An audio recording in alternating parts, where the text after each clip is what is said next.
యెహెజ్కేలు యెహోవా వాక్కు నాకు ప్రత్యక్షమే ఇలాగు సెలవిచ్చెను, నరపుత్రుడా, ద్రాక్ష చెట్లు కర్ర అడవి చెట్లులోనున్న ద్రాక్ష చెట్టు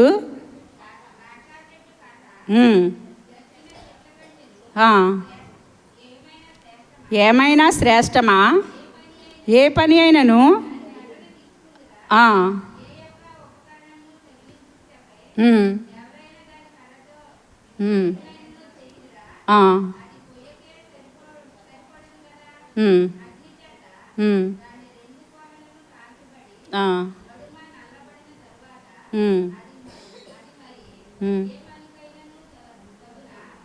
చాలండి.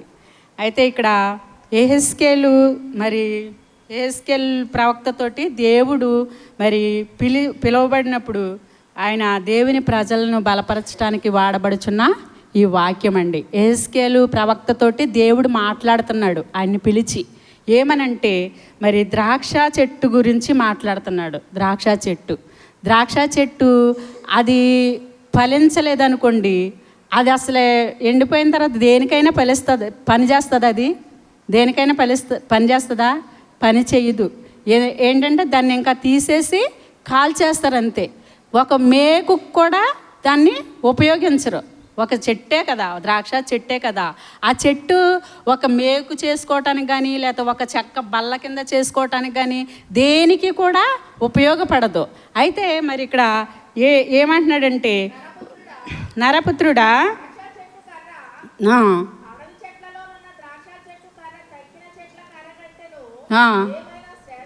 ఏమైనా శ్రేష్టమా అంటున్నాడు. కర్ర శ్రేష్టం కాదు, కానీ ద్రాక్షావల్లిని శ్రేష్టమైన దానిగా నాటాడు. ఏంటంటే అది ఎప్పుడు ఫలించినప్పుడు, దాని ఫలములు మనం అనుభవిస్తున్నప్పుడు అది శ్రేష్టముగా ఉంటుంది.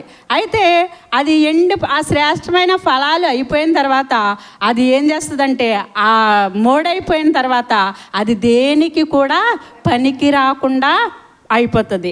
అలాగే అలా చెప్పుకుంటూ వస్తూ అక్కడ ఏం చేస్తున్నాడంటే, దేవుడు కూడా ఇలా మాట్లాడుతున్నాడంటండి.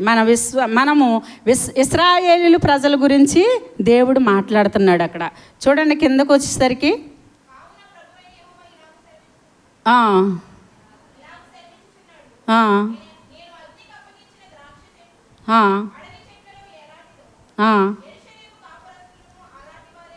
యెరూషలేము కాపరస్తులను అటువంటి వారే అని అంటున్నాడు. ఇప్పుడు ద్రాక్ష చెట్లు ఫలం ఇచ్చేటంత వరకు కూడా మనం ఆ ఫలాలు అనుభవిస్తాము. దాన్ని శ్రేష్టత గురించి మనము చెప్పుకుంటాము. కానీ అది వాడిపోయిన తర్వాత అది దేనికి పనికి రాకుండా ఎలాగైతే అయిపోతుందో, అలాగే ఇక్కడ ఇశ్రాయేలీయులు ప్రజల గురించి దేవుడు మాట్లాడుతున్నాడు. ఏంటంటే వారి బానిసత్వం నుంచి దేవుడు విడిపించి మోషేని నాయకత్వంగా పంపించి వారిని బానిసత్వం నుంచి విడిపించి తప్పించినప్పుడు వారు వచ్చినప్పుడు ప్రతి విషయంలో కూడా దేవుణ్ణి ఏం చేస్తున్నారు? విసిగించేవారుగానే వారు జీవిస్తున్నారు. అన్నీ అనుభవిస్తూ కూడా వారు ఎలా ఉంటున్నారంటే విశ్వాసఘాతకులుగా జీవిస్తున్నారు అనేసి అక్కడ వ్రాయబడినది. ఇశ్రాయేలీయులు దేవుని వచ్చేటప్పుడు ఎర్ర సముద్రము వాటికి అడ్డొచ్చినప్పుడు ఒకసారి చూడండి, కీర్తన 78:13 చూడండి.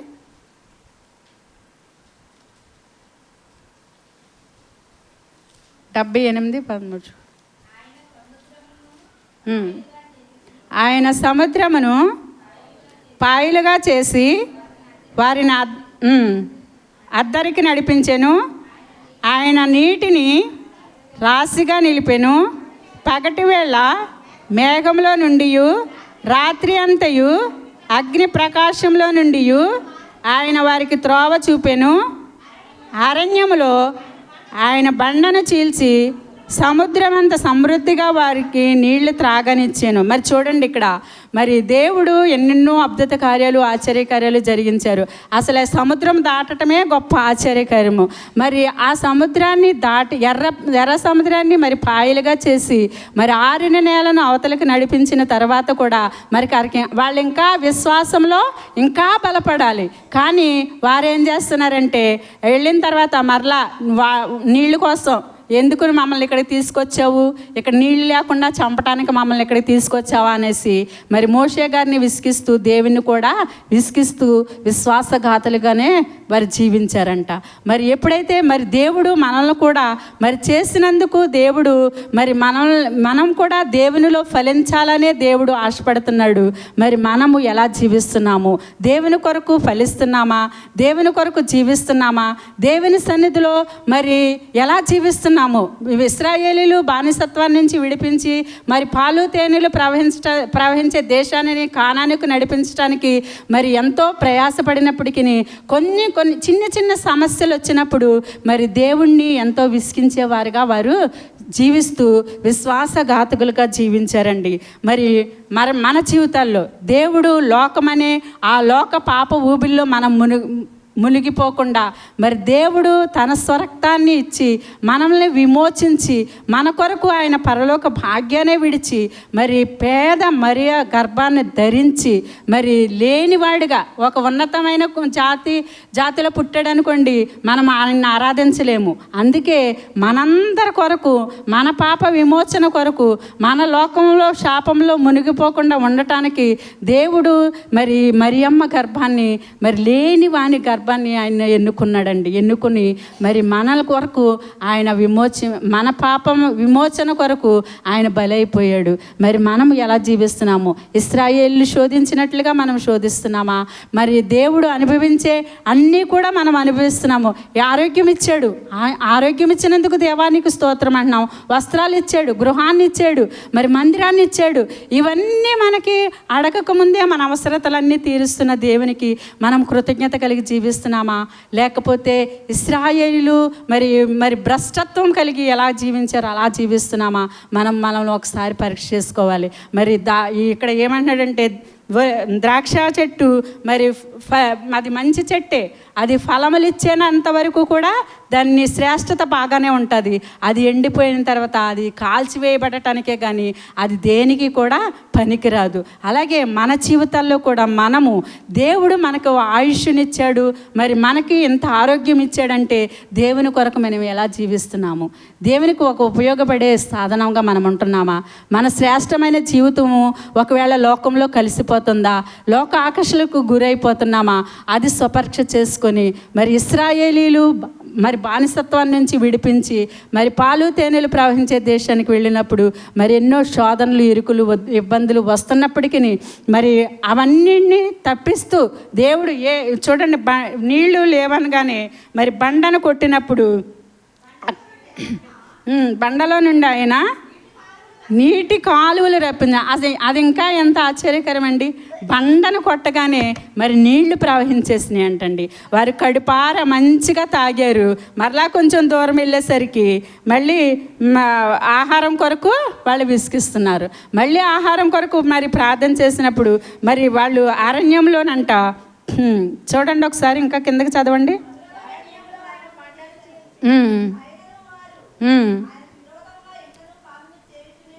చూడండి, మరి ఆయనను ఇవన్నీ అనుభవిస్తూనే మరి దేవుడిచ్చేవన్నీ అనుభవిస్తూనే ఆయనకు విరోధముగా ఇంకను పాపము చేయుచునే వచ్చి ఉన్నారంటండి. మరి మన జీవితాల్లో కూడా మనము దేవుడిచ్చే ఆరోగ్యాలు పొందుకుంటూ దేవునితో ఉంటూ మనము ఎలా జీవిస్తున్నామో ప్రశ్న వేసుకునే వారంగా ఉండాలి. కీర్తన 80:14 ఒకసారి చూడండి. 80:14 సైన్యములకు అధిపతియగు దేవా,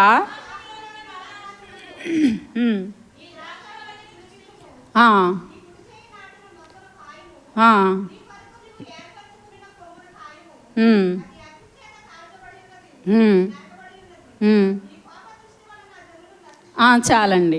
ఇక్కడ సైన్యములకు అధిపతిగా యెహోవా ఆకాశంలో నుండి మరలా చూస్తున్నాడు. మరి దేవుడు ఆకాశంలో నుండి మనల్ని తొంగి చూస్తున్నాడండి.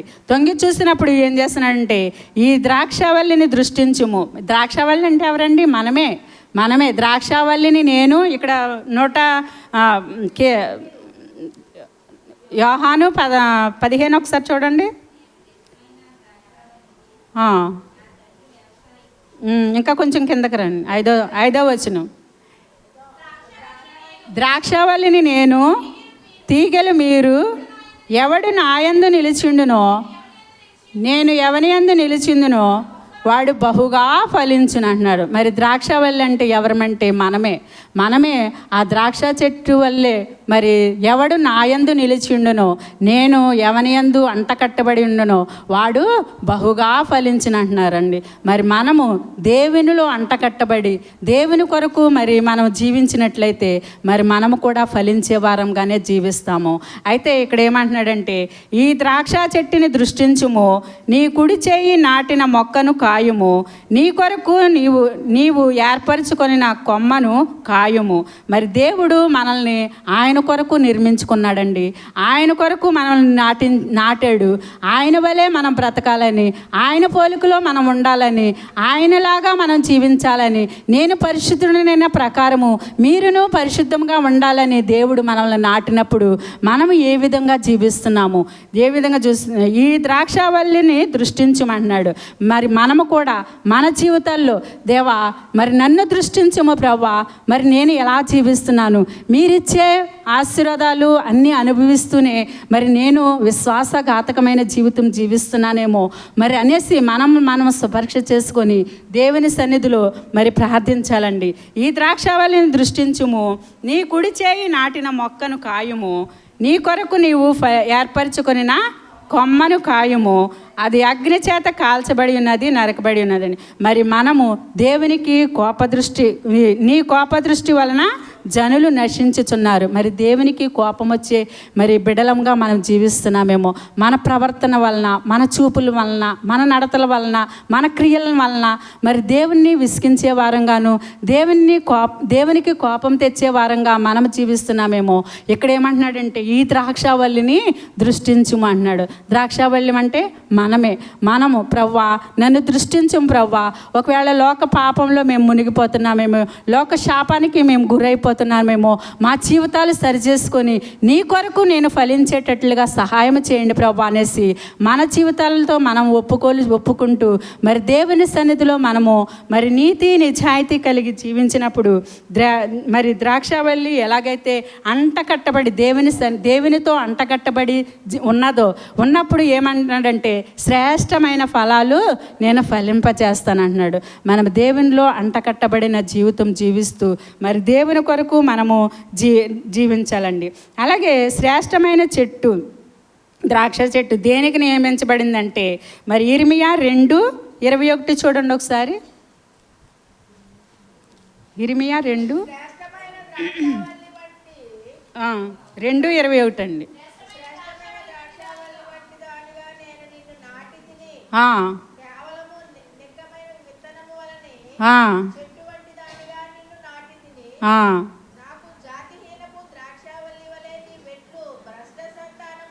చాలండి.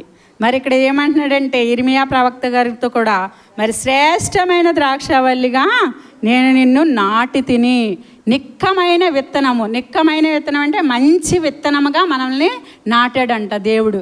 నాటినప్పుడు మరి శ్రేష్టమైన ద్రాక్షావల్లిగా మనల్ని నాటినప్పుడు మనం ఏం చేస్తున్నామంటే, అక్కడ ఏమంటున్నాడంటే, జాతిహీనపు ద్రాక్షావల్లి వెట్లే నీ వెట్లు భ్రష్టత్వానికి గురైపోతున్నాం అన్నాడు. మరి మనము ఏ భ్రష్టత్వంలో ఉంటున్నామో, మరి భ్రష్టత్వమైన జీవితం జీవిస్తున్నామో అది స్వపరీక్ష చేసుకోవటానికి దేవుడు ఈరోజు మనతో మాట్లాడుతున్నాడండి.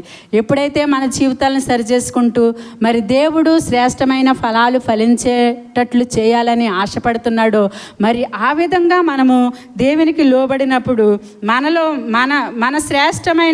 మనము శ్రేష్టమైన ద్రాక్షావల్లిగా మనము కూడా జీవించే వారంగా ఉంటామండి. కేవలము నిక్కమైన విత్తనం వలన చెట్టు మంచిదిగా చేస్తున్నాడంటండి. మంచి విత్తనాల వల్లే మనల్ని చేశాడు, మంచి ద్రాక్షావల్లిగా మనల్ని పుట్టించాడు. కానీ మనం ఏం చేస్తున్నామంటే దేవుని కొరకు మనం ఫలించుకోకుండా, దేవుని కొరకు మనం జీవించకుండా, దేవుని కొరకు మన జీవితాలు సమర్పించుకోకుండా, దేవుని రక్తంలో విమోచింపబడుకోకుండా, ఒకవేళ మనము కూడా మరి ఇశ్రాయేలు ప్రజలు భ్రష్టత్వానికి గురైపోయి మరి దేవుణ్ణి విసిగిస్తూ ఎలా ఉన్నారో అటువంటి జీవితాలు మనం జీవిస్తున్నామేమో. మరి మనము స్పర్శ చేసుకొని, దేవా నాలో ఉన్న భ్రష్టత్వాన్ని తీసివేసేయండి ప్రభువా, మరి నీకు యోగ్యమైన బిడ్డగా నేను జీవించడానికి సహాయం అనుగ్రహించండి అనేసి, మరి గత వారం కన్నా అంతకుముందు వారం కూడా మనం ఎక్కడ దిగజారిపోతున్నామో, ఎక్కడ పడిపోతున్నామో, ఎక్కడ మరి లోకానికి అంటుకట్టబడి మరి దేవునికి వేరే వ్యతిరేకంగా జీవిస్తున్నామో ఆ పరిస్థితుల్లో దేవుడు పిలుస్తున్నాడండి. నేను నిజమైన ద్రాక్షావల్లిగా నేను నిన్ను నాటాను, నేను నిక్కమైన విత్తనాలుగా నిన్ను చేశాను, అయితే నువ్వు భ్రష్టత్వానికి గురైపోతున్నావేమనేసి ఇక్కడ మరి ఇర్మియా ప్రవక్త ద్వారా కూడా మనతో మాట్లాడుతున్నాడు. ఏంటంటే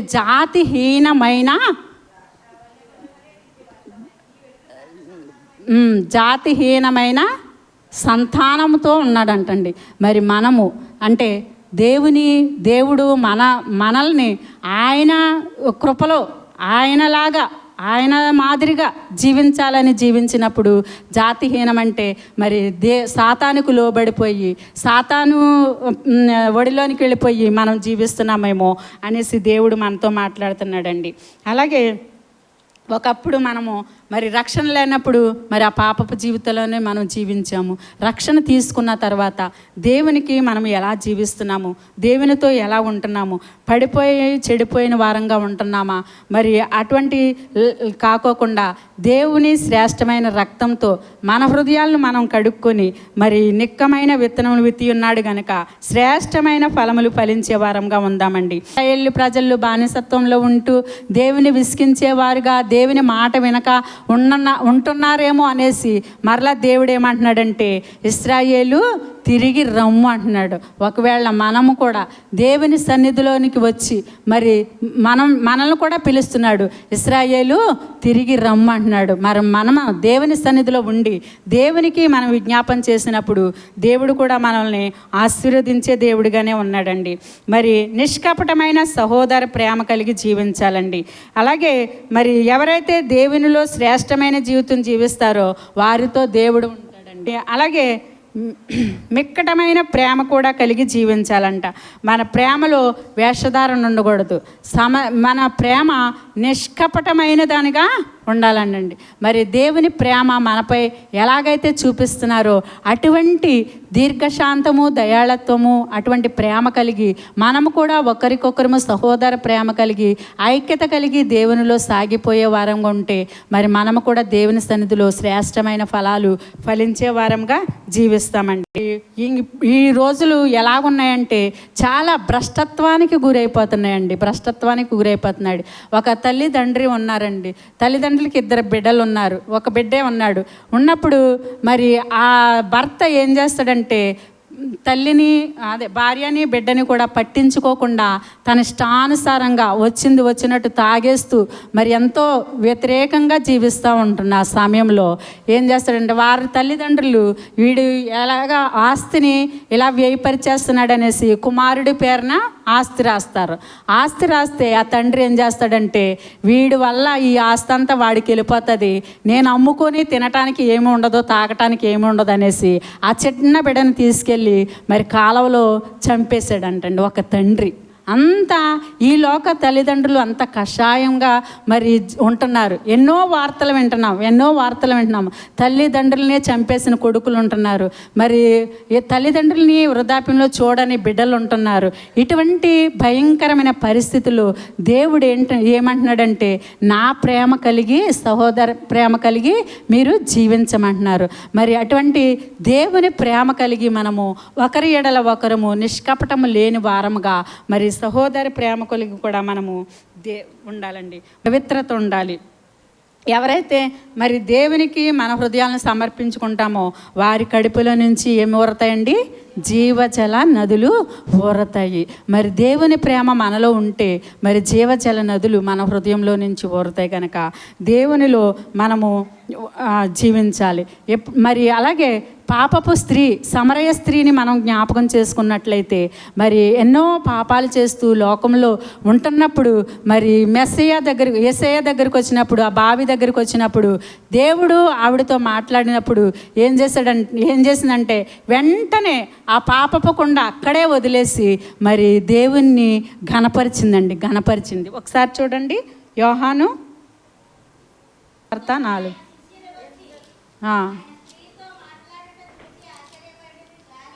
క్రీస్తు అనబడిన మెస్సియా వచ్చునని నేను ఎరుగుదును, ఆయన వచ్చినప్పుడు మాకు సమస్తమును తెలియజేసినని చెప్పగా, యేసు నీతో మాట్లాడుచున్న నేనే అని ఆయనతో చెప్పాను. మరి దేవుడు ఆ స్త్రీతో మాట్లాడుతున్నప్పుడు మరి ఆవిడ ఏం చేసిందంటే ఆ పాపపు కుండను అక్కడే వదిలేసి మరి దేవుని సువార్తికురాలుగా మరి లోకమంతా చాటించింది. మన జీవితాల్లో ఒక్క ఆత్మను మనం రక్షించగలుగుతున్నామా? మన పాపపు లోకంలో మరి మ్రగ్గిపోతున్న మనము మరి దేవుడు తన స్వరక్తాన్ని ఇచ్చి మనల్ని విమోచించిన తర్వాత మనం ఒక్క బిడ్డనన్నా రక్షిస్తున్నామా? మన చుట్టూ హైందవులు బోళ్ళంత మంది ఉన్నారు, దేవుని తెలియని వారు బోళ్ళంత మంది ఉన్నారు. వాళ్ళ దగ్గరికి వెళ్ళి ఒక్క మాట చెప్తే ఏమో ఒక మాట ద్వారా వారు మారవచ్చు. మరి అలాగా పాపపు స్త్రీ అయితే తన కుండను అక్కడే విడిచిపెట్టి మరి నన్ను పుట్టించిన నా దేవుని నేను ఎరుగుదును, నేను చేసినవన్నీ నాతో చెప్పిన మరి నా దేవుణ్ణి నేను ఎరుగుదును, గొప్ప దేవుడు అనేసి లోకమంతటికి చాటించింది. మరి లోకమంతటికి రక్షణ ఆయనే అని చాటించింది. మన జీవితాల్లో మనం ఎలాగుంటున్నాము? మరి ఫలించే వారంగా ఉంటున్నామా? ద్రాక్షావళిని నేను, తీగలు మీరు, ఎవడు నా యందు నిలిచినో వాని యందు నేను నిలిచి ఉంటాను అంటున్నాడు. మరి మనము ఆయనలో అంటకట్టపడి ఆయన కొరకు జీవిస్తూ ఆయన కొరకు మనం ఫలించే వారంగా ఉంటున్నామా? మనం ఫలించే వారంగా ఉంటే మరి మన ప్రార్థన వల్ల, లేకపోతే మన పాట వల్ల, లేకపోతే మన వాక్యం వల్ల ఒక్క ఆత్మైనా రక్షింపబడాలి. ఎందుకంటే దేవుని సన్నిధికి వస్తున్నాము, వెళ్తున్నాము అంటే అది కాదు. కానీ మరి దేవుని కొరకు అనేక ఆత్మలు సంపాదించే వారంగా మనము ప్రయాసపడాలి. ఎందుకంటే మరి చిట్టిబాబు అంకులు చూస్తే మరి ఎంతో ప్రయాసపడి మరి కొన్ని ఆత్మలు రక్షించారు. ఆత్మలు బలపరచడానికి అన్నయ్య గారిని ఎన్నుకున్నారు. అన్నయ్య గారు వెళ్ళిన తర్వాత మరి కొంతమంది సేవకులను కూడా ఏర్పరచుకొని మరి దేవుడు బలంగా వాడుకుంటున్న సమయంలో నీవు నేను కూడా అనేక ఆత్మలు రక్షించడానికి ప్రార్థన చెయ్యి, మోకరించి ప్రార్థన చెయ్యి. ప్రార్థన వల్ల పరిస్థితులు కూడా మార్చబడతాయి. మరి మనం ప్రార్థన చేస్తూ మన కుటుంబాలను రక్షించుకుంటూ దేవుని కొరకు మరి జాతిహీనపు మరి ద్రాక్షాలుగా దేవుని కొరకు ప్రయాసపడాలి. చనిపోయిన తర్వాత కూడా ఏంటంటే మన గురి ఏంటండి? దేవుని యొద్దకు వెళ్ళాలి. ఆ గురి కొరకు మనం ప్రార్థన చేసుకోవాలి. మరి ద్రాక్ష చెట్టు చనిపోయిన తర్వాత ఒక్క మేకు చేయటానికి కూడా ఆ కర్ర ఉపయోగపడదు. కానీ మనము చనిపోయిన తర్వాత దేవునికి ఉపయోగపడాలి. ఎందుకంటే నరుని ఆత్మ యెహోవా పెట్టిన దీపము. మరి ఆ దీపం మారిపోయిన తర్వాత మనం దేవుని సన్నిధికి వెళ్ళామంటే మరి దేవుడు ఏమంటున్నాడండి? నేనుండు చోటున మీరు ఉండులాగున మరి నేను ప్రార్థన చేస్తున్నాను అన్నాడు. కాబట్టి మనము కూడా ప్రార్థన చేసుకుంటూ ఆ పరలోక భాగ్యాన్ని గురి యొద్దకు మనం వెళ్ళటానికి ప్రయాసపడాలండి. ఇక్కడ ప్రయాసపడి దేవునిలో ఇంకా శ్రేష్టమైన ఫలాలు ఫలిస్తూ దేవుని కొరకు మనము ఆధ్యాత్మికంగా ఎదుగుతాము. ఈ కొద్ది మాటలు దేవుడు దీవించబడిన గాక.